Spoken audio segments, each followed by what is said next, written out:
Doctor Hasnat Ali, নতুন বাংলাদেশের কথা আমরা বলেছি, কিন্তু নতুন বাংলাদেশে আসলে অন্তর্বর্তীকালীন সরকার নতুন বাংলাদেশের হাল ধরেছেন।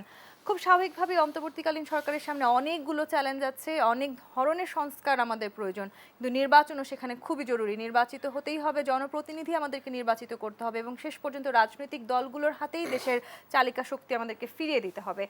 18 মাসের মধ্যে যে এই আভাসের কথা আমরা শুনছি, সেটি আসলে যৌক্তিক সময়ের মধ্যে কি পড়ে কি না? ধন্যবাদ আপনাকে।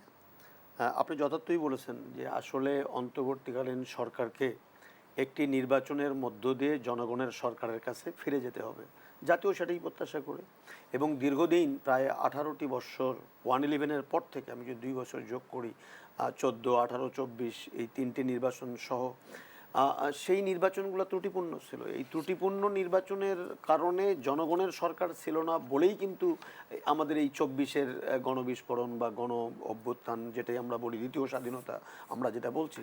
তো সেই স্বাধীনতা উত্তর বাংলাদেশে যে সমস্ত অসঙ্গতির জন্য বা যে সমস্ত অব্যবস্থাপনার জন্য একটি সুষ্ঠু নির্বাচন হয়নি বা জনগণের সরকার প্রতিষ্ঠিত হয়নি সেই বিষয়গুলো সংস্কার তো করতেই হবে। সংস্কার না করলে তো জনগণের সরকার প্রতিষ্ঠা করা যাবে না এই সংবিধান বলবৎ রেখে। কারণ এই সংবিধান বলছে একটি দলীয় সরকারের অধীনে নির্বাচন হবে।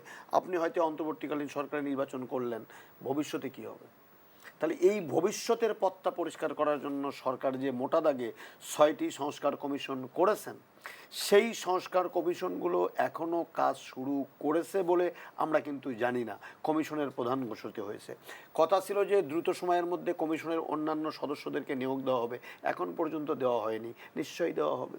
তারপরে এর মধ্যে আবার একটা জিনিস না ঘটলেই বোধহয় ভালো হতো, সেটি হলো যে সংবিধান সংশোধনীর জন্য বা সাংবিধানিক সংস্কারের জন্য যে কমিটির প্রধানটা ছিলেন অ্যাডভোকেট শাহদিন মালিক, ডক্টর শাহদিন মালিক, উনি সর্বজন বিদিত একজন মানুষ, তাকে হঠাৎ করে পরিবর্তন করে আরেকজনকে দেওয়া, রাষ্ট্রবিজ্ঞানীকে দেওয়া, এটি নিয়ে কিন্তু এক ধরনের আলোচনা বা তরজা কিন্তু সমাজে রয়ে গেছে যে এটি কেন। তবে সেনাবাহিনীর প্রধান যেটি বলছেন, নিশ্চয়ই ভেবেচিন্তে বলেছেন যে 18 মাসের মধ্যে একটি নির্বাচনী হওয়ার সম্ভাবনা বা হওয়া উচিত বা ওনার প্রত্যাশার কথা বলেছেন।